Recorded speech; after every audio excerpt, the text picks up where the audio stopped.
welcome to this very special video on the National Railway Museum's YouTube channel. My name is Rob Scargill, I'm lead curator of Railway Futures, the Portable Gallery at the National Railway Museum, which is just 200 yards in that direction. And we're here at York Station because we're about to embark on an amazing journey. For those of you that may recall, I did a video a few months ago, a bit of time back, all about past visions of the future that never made it into reality. And that was all about monorail specifically. Well, we're going to visit the creme de la creme of monorails, and it wasn't a failure, it was a huge success. And that is in Wuppertal in Germany. Now, a lot of you will have heard of Wuppertal Schwebebahn, or the suspension railway that they have there.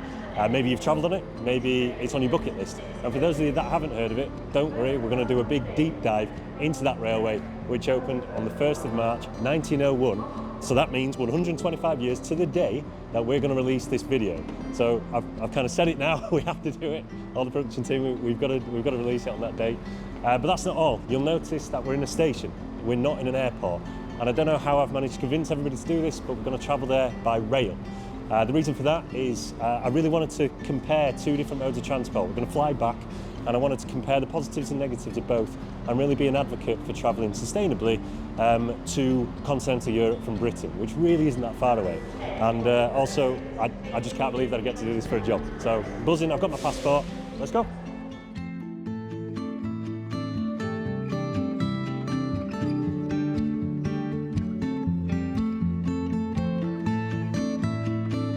Because we're going to be visiting so many stations, I thought I'll come up with a quick fact then for all the ones that we see on our journey. So we're obviously in beautiful York Station at the moment.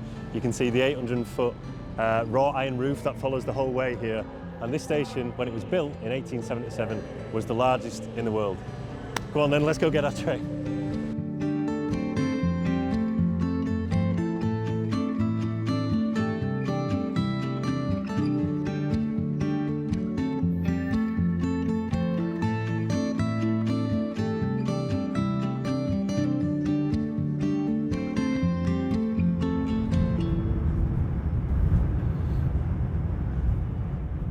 First leg of our journey, we boarded the 7:02 service from York to King's Cross. Arriving in London just after 9, we will then make the short journey over the road to St Pancras, where we'll board the Eurostar, heading through the Channel Tunnel and on to Brussels Midi, where we're going to be meeting some friends of ours. After a few hours in Brussels, we will catch the special Nightjet service from the Belgian capital to Cologne, our final stop for the day. We'll stay the night and wake up feeling hopefully refreshed and ready for the last leg of our journey, a regional express train to take us the final 40 miles to Wuppertal, the home of the Schwebebahn. We've got a full-on itinerary planned with amazing behind-the-scenes access, talking to the people who operate this amazing, historic monorail system. Through this video, we're really keen to demonstrate just how easy it is to travel to Europe from Britain by train, and there's a very handy online tool I want to show you to illustrate this. This is an Isochrone map. Now what that does is, as well as showing you the geography of places, it shows you the distance by which you can travel in a certain amount of time. So for example, I've expanded this here. If I click on Paris, you can see that in 8 hours you can get from Paris all the way up to Edinburgh, you can go to Bilbao, you can go to Marseille, you can go to Munich, and if you look from London, again, 8 hours, you can just about get to Zurich. You can nearly get to, well, you can get to the Spanish border as well. And if we were to look from another capital, let's say in Eastern Europe, you can see Sofia, we've got the capital of Bulgaria there. You can't get anywhere near as far. And I really like this map because it's a really nice way of showing, well, it's a really nice way of planning journeys, but it also shows how connected everywhere is in Europe. And railways are always political, you know, you need to build railways, you need to connect cities together. And it's decisions that have been made that have made, you know, places more connected than others.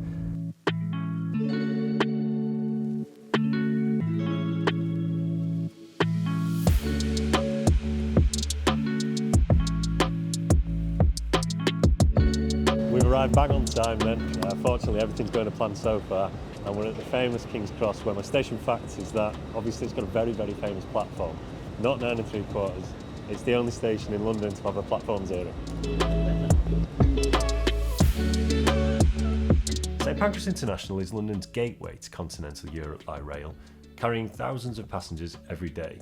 We set about getting ready to board the train that would take us to Brussels, but first, another station fact. We've made the journey then just across the road from King's Cross to St Pancras, and my quick fact about this station actually is that it was home to a world first between 2023 and 2025, because we're currently about to board this queue, and it's quite a nice queue actually, it's quite short. But before, you were able to skip that queue actually by going in that section there, where for the first time on the railways ever in the world, they use remote enrolment and facial verification technology so that your face could be your ticket, and you could skip the queue then and go through the Eurostar on the right hand side there. They don't have it anymore, they were just trialling it, but it may be the ticket in the future, who knows.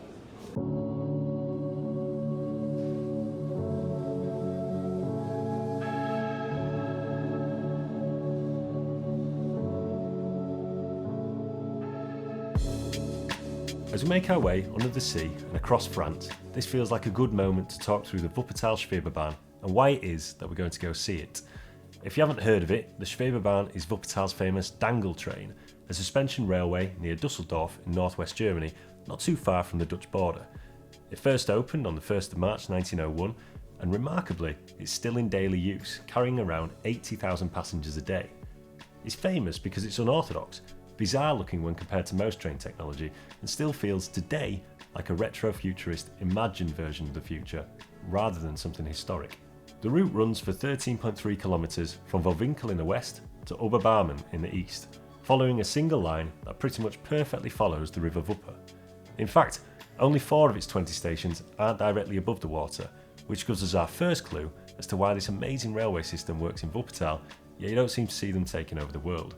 Wuppertal as a city only really came into being in 1929-1930, formed from a series of industrial towns that grew along the river.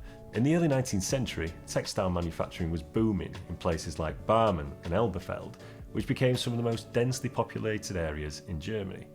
Unlike most cities that grow outwards from a centre, these communities expanded linearly, squeezed into a narrow valley with steep hills rising on either side. Even the name gives it away. Wuppertal simply means Valley of the River Wupper. By the late 19th century, there was almost no space left to build a mass transport system. The breakthrough came from engineer Eugen Langen, who realised the only vacant corridor left was the river itself. His solution was to build over it, a bold idea that proved hugely successful. Later, we'll hear about the original construction, the opening and the Kaiser's attendance, a very famous elephant, the system's only fatal accident, and what lies ahead for this wonderfully strange railway.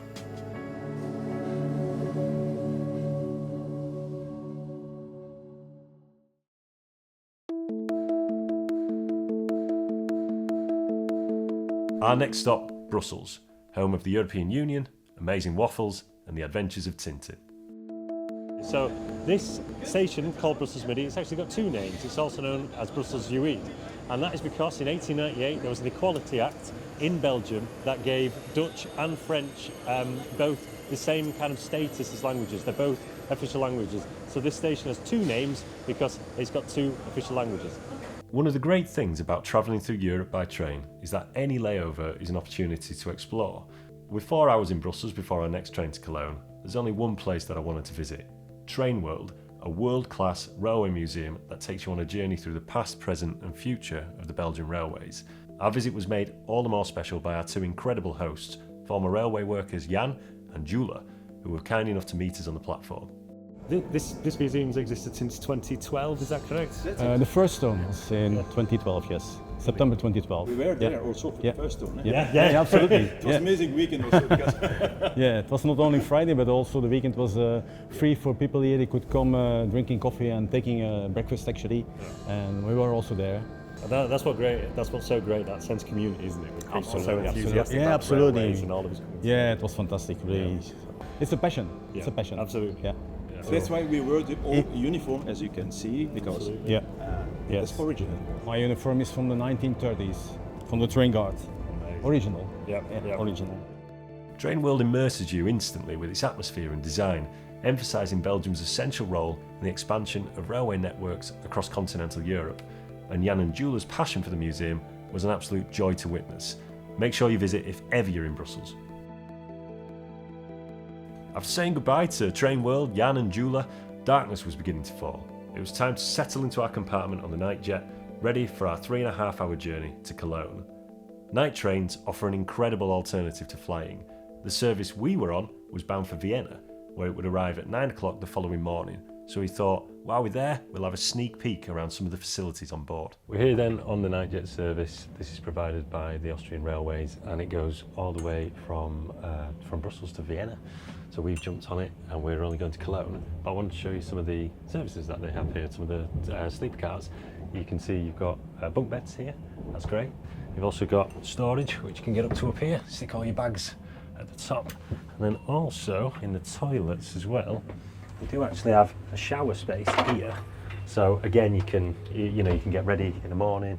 This is actually the old rolling stock. They've got new rolling stock that's coming in for the service. We're not staying in one of these though. We're staying in just a standard seat service. So if you follow me all the way down here, we're going to go.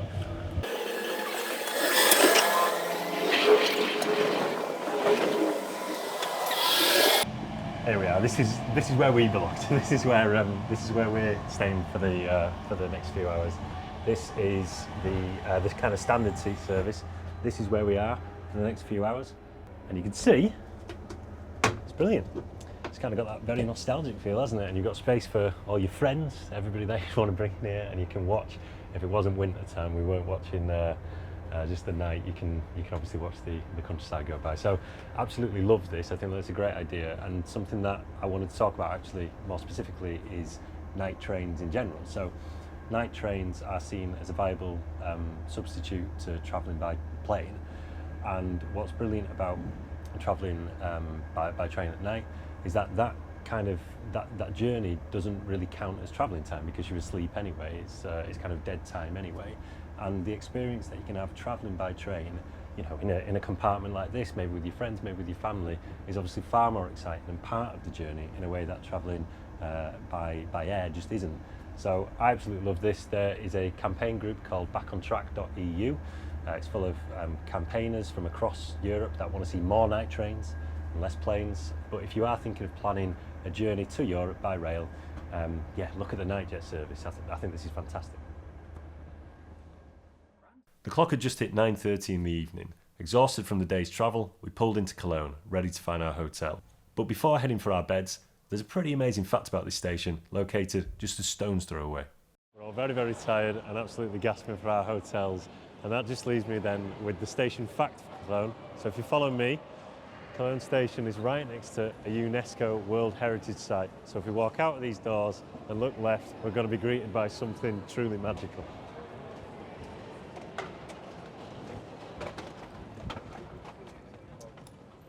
And there it is, Cologne Cathedral, to rival York Minster. Now it's time for bed.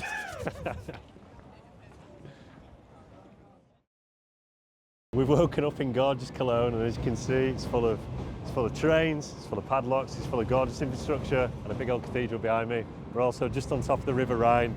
Beautiful December day. I can't believe we've got this weather.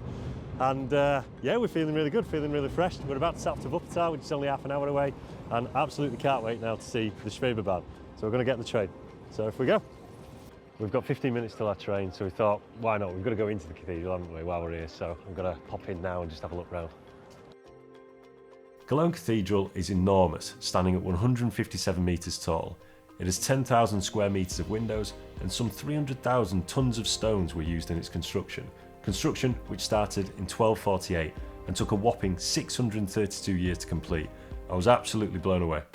Our train's delayed, as we can see on the board, so we're not going to jump on a nice train, we're actually going to jump on a regional train. We're about to jump on it now, go to platform 1 and head finally to Wuppertal. We boarded the train from Cologne and headed through the German countryside, arriving at Wuppertal Central Station around 40 minutes later, a little bit giddy as we caught our first glimpse of the Schwebebahn. Just seen the first dangle train on the Schwebebahn just behind us, absolutely amazing.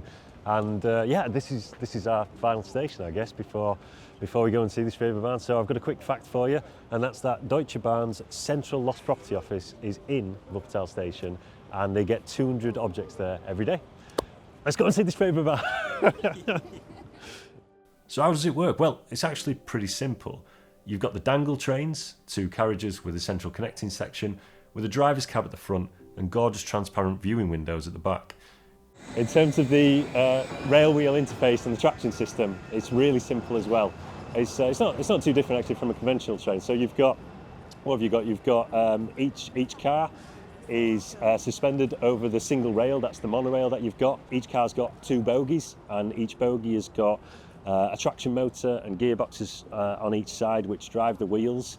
Power comes from a conductor rail at 750 volts DC, and the wheels as well. So there's 2 wheels on each bogie, and they have flanges on either side so that they prevent derailment. And it's got modern regenerative braking system. So that's kind of the real simple way of explaining the Schwebebahn. Can't wait though to go. Like I say, go to the workshop, find out an awful lot more, and show you an awful lot more. And let's leave then with the vehicle entering the station there of Wuppertal Central. Just bought our tickets. We've got our paper ticket going to Vohwinkel, and I'll just show you this then. So this is the timetable. So you can see that mostly during the day they're every 3 to 4 or 4 to 5 minutes. We've got the map here as well. I just want to show you the platform as well. It's quite funny. I think you don't normally see this obviously on conventional rail. It doesn't feel that safe, I suppose, does it? It doesn't feel like there's that much there. Obviously, do not go anywhere near beyond that white line because that's where the vehicles come in. Stepping on the Schwebebahn for the first time is a unique experience. The car wobbles as you step on, and you're fully aware that you're dangling high above the ground. If you're lucky enough to come to Wuppertal and ride this system yourself, I'd recommend heading to the back to watch out of the rear window, which offers incredible views as you follow the river through the city. Yeah, I am absolutely over the moon travelling on this. There is something just really geeky about going over the river. I've obviously known about this system for a long time, and to be riding it, it's just an awful lot of fun. One thing that you'll notice while we're riding this is if you look over there, you can see all the seats are on the left-hand side, and there's a big vacant space on the right-hand side. And the reason for that is because we're always on the right-hand side, just going in a single line loop. So eventually when we get to the turn loop at Vohwinkel, I'll turn around and be on the right-hand side there. So you've got this really neat carriage design as well.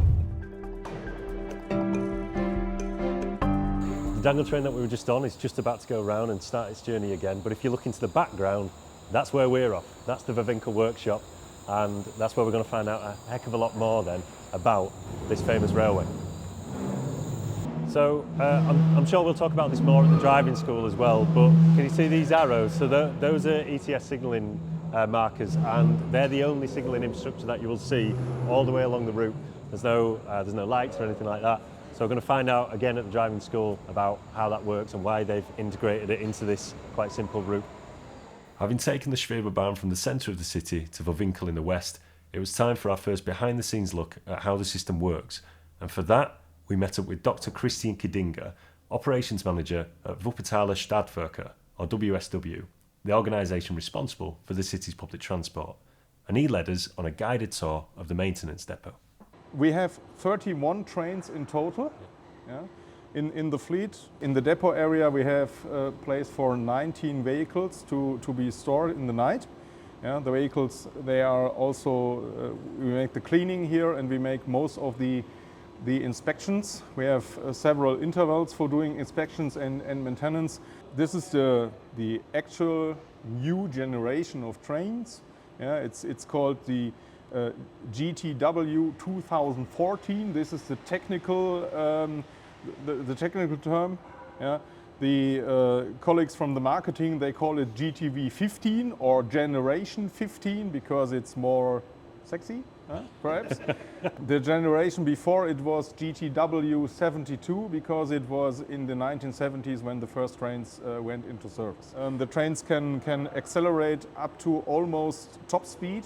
Top speed of the train is 60 kilometers per hour. This is allowed and it's also surveyed by the ETCS system, but the train automatically stops accelerating at 60 kilometers per hour. This is really great fun when you're the fastest vehicle here in Vohwinkel, when you're running up the gradient here, because you're really faster or quicker than the cars below. We were very privileged to be talked through the Generation 15 vehicles in detail. This included access into the driver's cab, where Christian talked us through the driver-machine interface. So what we have here, we have the driver-machine interface for the signaling system. Yeah, the so-called DMI, a small one. I think in the heavy rail you have which is approximately double this space, and you have two touchscreens for the functions of the train, like closing the door, or the video system where you can see what's going on in the car, and some functions like climate, also air conditioning and so on. Yeah, and on the left screen you have the information from the train diagnosis system. You see the voltage at the moment, 770 volts. You see the voltage of the battery system, and that's the main thing. Here is the for acceleration and braking. Yep. Yeah, and this is the main function you have. Okay. The Schwebebahn boasts an incredible safety record. For a transport system that's celebrating its 100th birthday, it's remarkable just how few accidents there have been.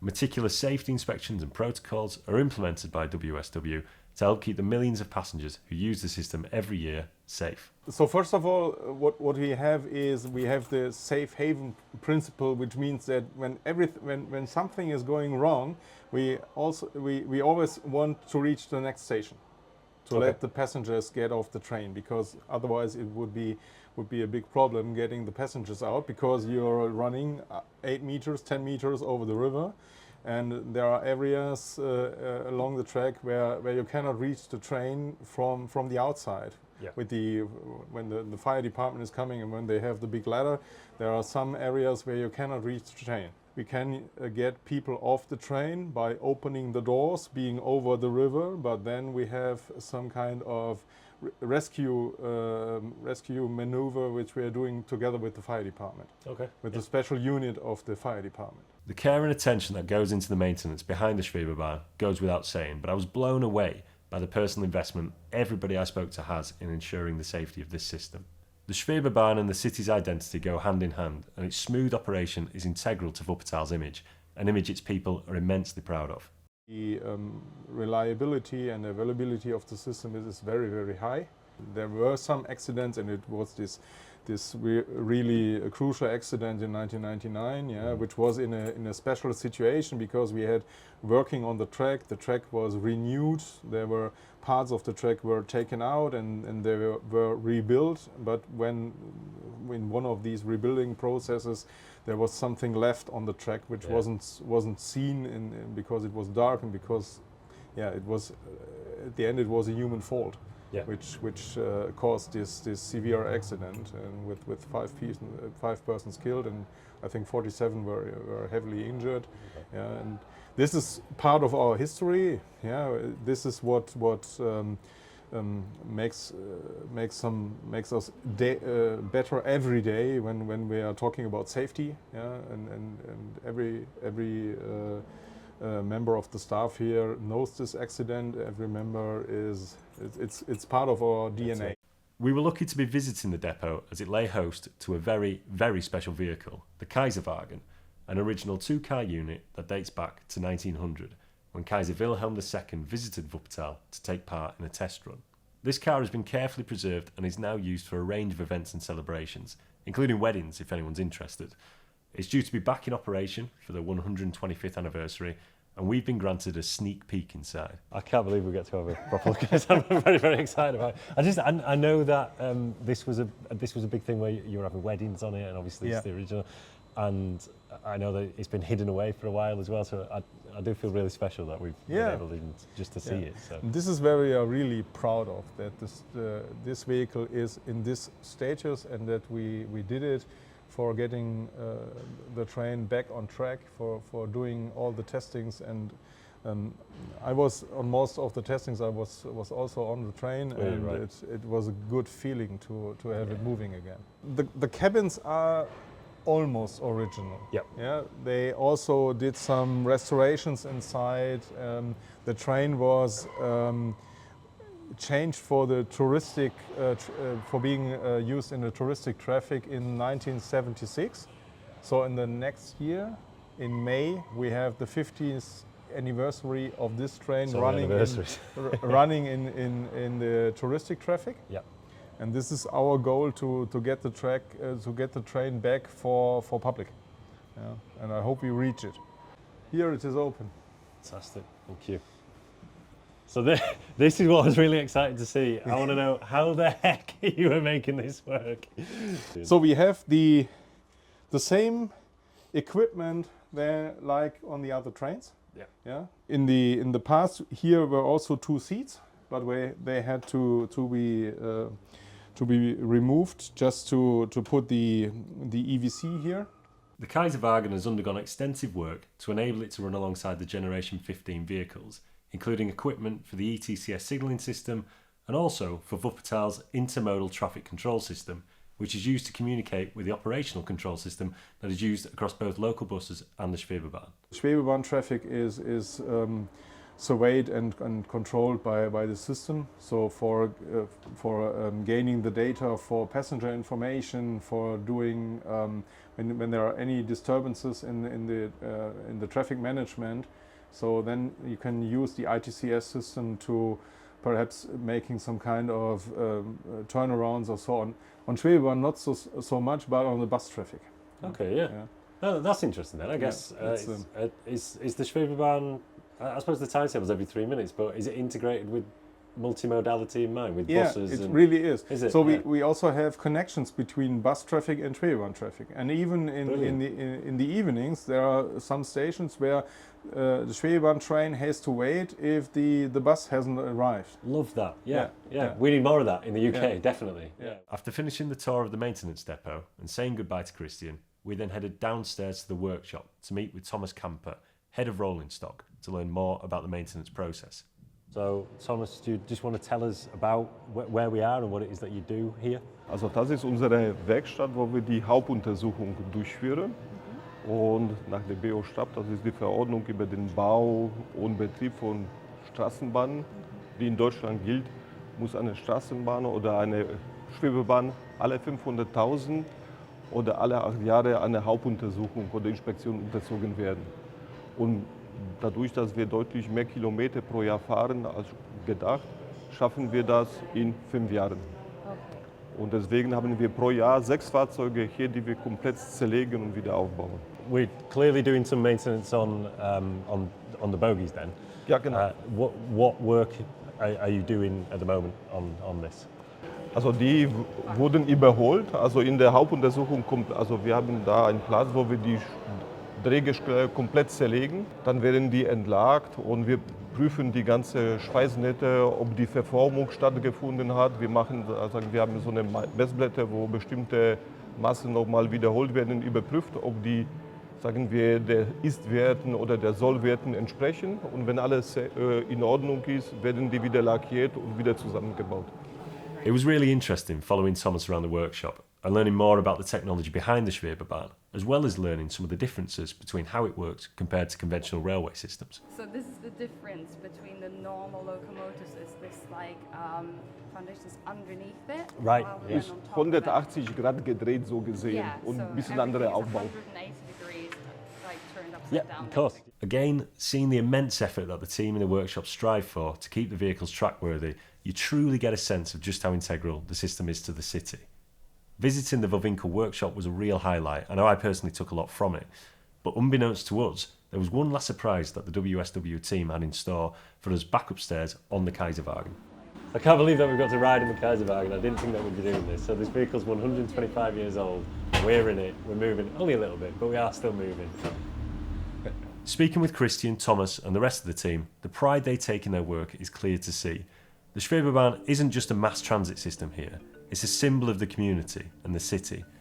So many of the workers we spoke to are Wuppertal locals, people who are extremely proud to ensure that this amazing, unique monorail thrives in the 21st century and beyond. If you're enjoying the video, please do drop us a like and subscribe for even more railway content in the future. Our next destination is the Schwobodrom, a museum dedicated to the history of the Schwebebahn, located near the east terminus of the line in Oberbarmen. Here we meet the CEO of the museum, Thomas Helbig, who provided us with even greater insight into the origins of the system. Thomas, just to start with then, going right back to the 1820s and the industrialisation, I suppose, of Germany and of Europe, this city, or these series of cities, were looking for a railway system, or they were looking for a way to bring people together, weren't they? Well, then they noticed that the mobility system they had up to that time didn't work any longer because they used coaches, they used horses, and then with early industrialization, traffic increased incredibly. The two towns, Barm and Elberfeld, are very rich in textile industry, and then they were looking for mobility solutions. And because it's impossible here to dig in to the underground and build an underground railway and other solutions, because it's a very narrow valley, so the only spare space was above the river. And of course you could have built a road over the river, which isn't very attractive also. So they decided to give a treaty or to tell a guy in Cologne, please build us a system you have for sugar canes on your grounds, build it over our river, but for people. And 5 years later, this is an amazing time, 5 years later, the complete system was ready. Was it popular from the very start? Were people using it straight away? People were using it, yes. After the first, as I said, there are always people who don't like changes and they were mourning about it, but the first people who traveled with it, they were so fascinated because it's absolutely safe. It's really it's smooth, and you don't have traffic congestion definitely. And still, up to now, it's a backbone of our inner city mobility. Yeah. And it's something because the two towns, Barm and Elberfeld, of course, they quarrel sometimes with one another. And but the Schwebebahn is the thing. It's the glue that holds the city together. No, there was a promotional campaign that went really wrong involving an elephant. So can you tell us a bit about that? Yeah, it's a different time. I mean, you couldn't do it nowadays. But at that time, of course, every circus had animals which they traveled. And the Circus Althoff, they had a young elephant, I think 3 years or 5 years old, but 600 kilograms. Right. So that might be important. Then they had the idea, well, let's put her into the Schwebebahn to make a marketing thing out of it. And I think they didn't expect it would be a worldwide marketing. And they entered the Schwebebahn, and of course, all journalists and photographers, they wanted to be in the first wagon where the elephant is. And elephants can't turn their head. So there was a lot of noise behind her that made her nervous. She tried to turn around, of course destroy, the space was not for an elephant, it was for people. So I think she destroyed the first wooden bank. Either she just moved towards the inner wall of the Schwebebahn, or she thought from her transport from India, where there is light, there's the exit, and I want to get out there. Yeah. And if 600 kilograms are against the thin thing, which is supposed for people with 80 kilograms or 100 kilograms, there was just a hole in the outside wall, and she fell down. And the other guys in the Schwebebahn, of course, there's a hole. And she was okay, wasn't she? So, and fortunately, also the Wupper didn't have very much water, 50 centimeters, something like this, but it must have been with no stones. It must be a very muddy place. She was very lucky, and she had only a little hurting on her back, nothing severe. And so nobody was outside to take a photo. There is one, but it was made up. It was made up afterwards. Yeah, I've seen a doctored photo. That's not real, is it? That's not real. No. And she lived till 1989. Oh wow! Yeah, she got I think 43 or 46 years old, which is quite a long age for a circus elephant. Yeah. And but she never travelled Schwebebahn again. No, I don't think I would if I'd fallen out of it. And with that, our first day in Wuppertal came to an end. Time for a well-earned kip, as we had to be up bright and early the next morning for school, driving school. It's the morning after the night before then. We've just left the hotel and we're going again to the Vohwinkel workshop where I'm going to the driving school, so fingers crossed I can pass my driving test this morning.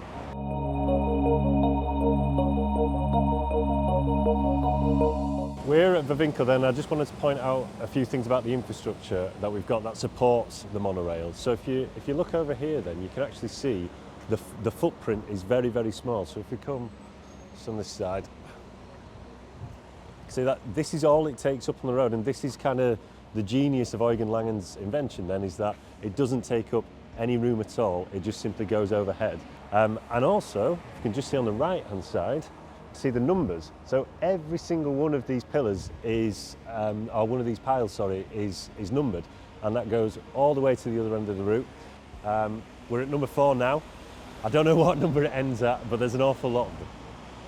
Heading back to the Vohwinkel Depot, we were taken to the driving school, where we met with Lucas, a driver for WSW who works on the Schwebebahn. Here I'd be put through my paces on their driving simulator, which all aspiring Schwebebahn drivers must master before heading out onto the track for real. First, Lucas gave me a rundown of the system before handing over the reins to me. If you take the lever on your left, push it forward, the Schwebebahn will accelerate. Fantastic. Now, I've done a few driving simulators before, and what really surprised me about the Schwebebahn was just how simple the controls were to use. The driver machine interface, or DMI, was intuitive, and I thought I'd be up and running as a fully fledged Schwebebahn driver in no time. Now we are too fast. I'm going way too fast. So yeah, past the station then. Maybe not. There we go. If you go too fast, the system will break you. Oh, it'll break on, Yes. obviously, yeah. So to open the doors. To open the doors, you have to push the button here, the yellow one. Yep. Then you have to go to this video camera and then open, yes. Open. Make sure everybody's in. So they're getting in now. Make sure everybody can get out. Yeah, if the people went in and out, some people start from the front and go to the And back, go to the back. like in real life. Yeah. How long typically for the onboarding? 30 seconds, a minute? 20 to 30 seconds, 20 to 30, yes. Yeah. Okay. There's some very happy passengers there. Not too rocky a journey. And they're all out. There's nobody getting in, so close the doors. The Schwebebahn operates using an ETCS signalling system. ETCS, or European Train Control System, is a digital in-cab system designed to replace line-side signals, allowing trains to run closer together and doing all manner of clever things like calculating stopping distances. This is the only application of ETCS in Germany, which... Fully. Fully, yeah. The first fully operational train with ETCS. Deutsche Bahn is using some ETCS, an old system, not fully. But not fully, yeah. Not fully. In order to become a driver on the Schwebebahn, you must first learn to drive the buses, also operated by WSW. Once qualified, the drivers then rotate between driving on the road and dangling above the ground, which I'd say is a pretty unique way of keeping your work interesting. How long would it take learning, did you say? Was it two days, did you say? So, for the entire time, 4 weeks. 4 weeks. And then you are Schwebebahn driver. Wow, 4 weeks!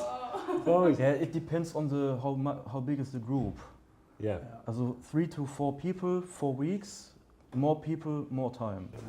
For the driving with people, you have to learn bus. You have to do bus first. Genau. Ah, wow, okay. You have to learn Interesting. bus, and then you must drive 3 years bus, and then you can get to the Schwebebahn. Nice, okay. It's safe to say I won't be qualifying as a Schwebebahn driver anytime soon. But using the simulator and talking to Lucas has given me a huge appreciation for what it takes to operate the vehicles. After finishing up at the driving school, we then headed back to the depot, where we were in for a very special ride. This is a huge privilege then. We're on, as you can see, an empty Schwebebahn vehicle, and we've got this all to ourselves as we're going to go right the way from Vohwinkel to Oberbarmen with a driver who's having a test at the moment, just making sure they're topping up on their skills, and then we're going to be able to go on the way back, but basically just get to ride the Schwebebahn on our own, and yeah, I'm over the moon about it. I can't believe that we get to do this. Coming up to the Tuffy statue where the elephant did actually fall into the river, so we're just going to drive past it now. On the way back up the line to Vohwinkel, we were very lucky to join Lucas in the cab and learn a bit more about his journey to becoming a Schwebebahn driver. I'm working here since 2016. I made an apprenticeship from 2016 to 19. Yeah.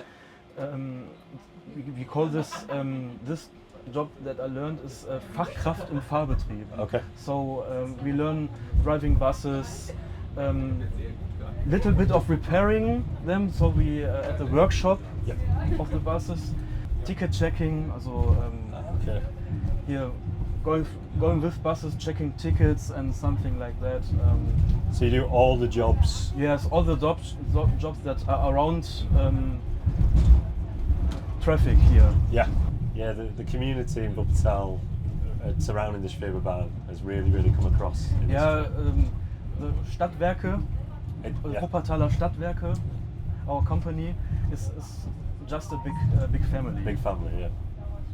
We also got to see firsthand what the drivers actually do whilst they're in the cab driving the Schwebebahn. Could you just talk us through what you're looking at then and what you're doing while you're driving? Yes, here in the middle I have the DMI, driver machine interface. I can see how fast I'm going and if I'm allowed to drive and if I have to brake or I have to wait on the station or something. Then on the other monitors I can see what the train is trying to tell me. On the right side I can see here now the CCTV, the video. Yeah.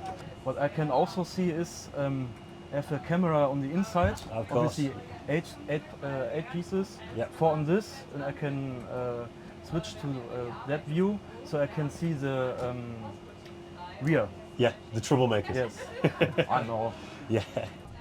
We were saying as well with wheelchair passengers. Yes. On the station, when you see them, you then get out. Yes. Move the ramp. If there's a wheelchair or other people who needs help to get in, I have a hook behind the chair, Yeah. so I can put down the ramp, and so that people can get in. Yeah. What we can see now, the part right in front of us is blocked, so we're near another train. Yeah. So the system tells me to get slower. Yeah. Now the yellow part jumps out. I can see I'm now allowed to drive 60. Yeah. But it's going back down. It's going. So Yes. I it know is, yes. because it's going down, I have to stop at the next station. Okay. Yes. So I can see here. Yeah. I can see here 120 meters, getting less. Yeah. So I know I have to brake in that time. Yes. Yeah. And sometimes not everything goes smoothly. Oh, now we have a problem. Okay. The right monitor went off. Yes. So we've got a fault. No problem. I can still drive. Okay.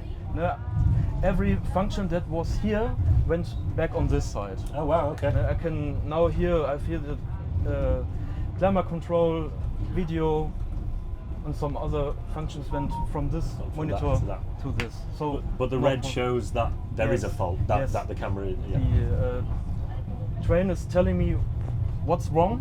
So it tells now Fahrstandsdisplay 2 ausgefallen. Also Display 2 is broken down. Yep. So I can obviously see that. And what would you do in this situation with this? In this situation, I would call the central. Yeah. Or we call them Verkehrsmeister. Okay. Tell them what went wrong. I have to tell them this number here. Yep. 34, and what the fault is. What the fault is. Yes. Riding inside a cab on the Schwebebahn was a surreal experience. The views the drivers have as they float through the city is incredible, but actually driving the vehicle and ensuring that all the passengers on board are safe takes a huge amount of concentration and care, which is clear to see in Lucas's passion for the system. Lucas, I guess you must love doing this for a living. Yes, I love this. It's my dream job. Yeah, is it? Yeah, fantastic. Best view in town. Best view in town, absolutely. Lucas expertly guided us back to the depot, where we said our goodbyes. Leaving Vohwinkel for the final time was a very bittersweet feeling. We'd been welcomed into the WSW community with open arms and given special access to some incredible behind-the-scenes experiences. Each person we spoke to was so happy to give us their time and to share their knowledge, which only goes to emphasise one of the main strengths, I would say, of building a railway, any railway, in that it brings such value to the communities that it serves. Our time in Wuppertal was coming to an end, and so I set about exploring some of the surrounding area away from the Schwebebahn to reflect on what has undoubtedly been one of the best trips of my life. I said before that I wanted to get up to this vantage point and see Wuppertal right from the very top of the city and see the valley, Wuppertal, valley of the River Wupper. And you can really see that here. And we can see the Schwebebahn in the background, you can see the vehicle just moving there. and why this system really works in this unique linear city. We made this big journey because we wanted to see a bizarre, unique railway that was futuristic looking, even though it had a long history. But actually what we found is something so much deeper than that. We found a community that the transport system is totally at the heart of. It's at the centre of it. Every person that we've met has been so kind with their time.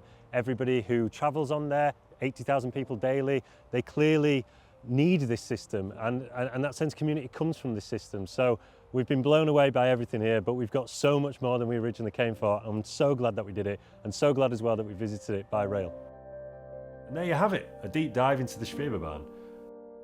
Sadly, the time's come for us to head home, this time by a more conventional mode for international travel. But even inside an airport, there's still time for one last journey by rail.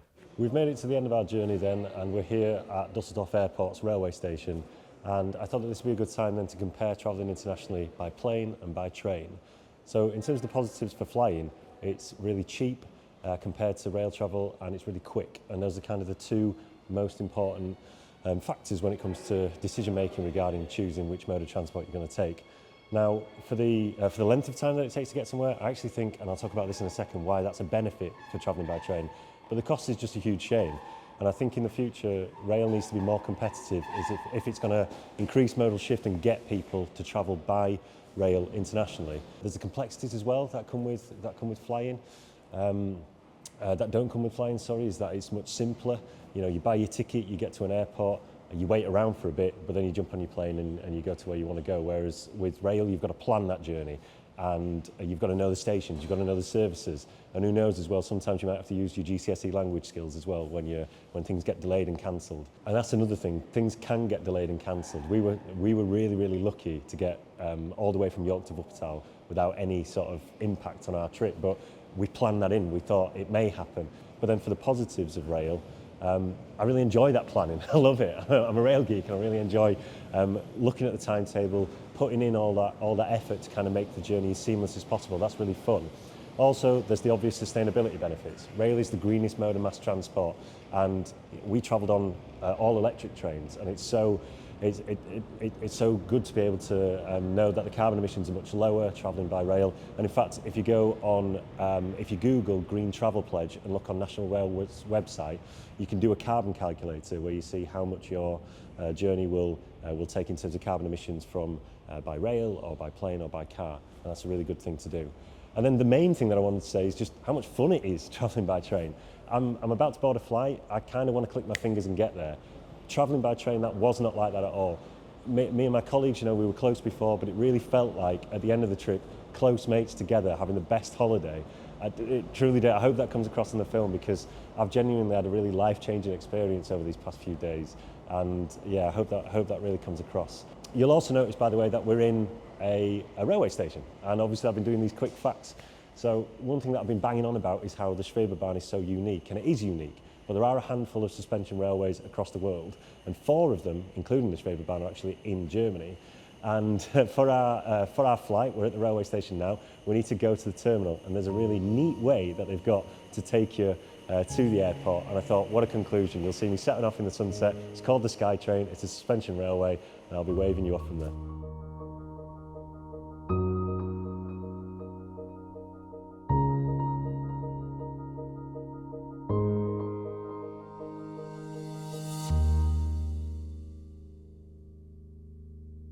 Huge thank you then to WSW, everybody at Train World, and to the Schwobodrom as well for being so hospitable throughout this whole experience. We've had an absolutely amazing time. Don't forget to like and subscribe to the NRM's YouTube channel for all future railway content.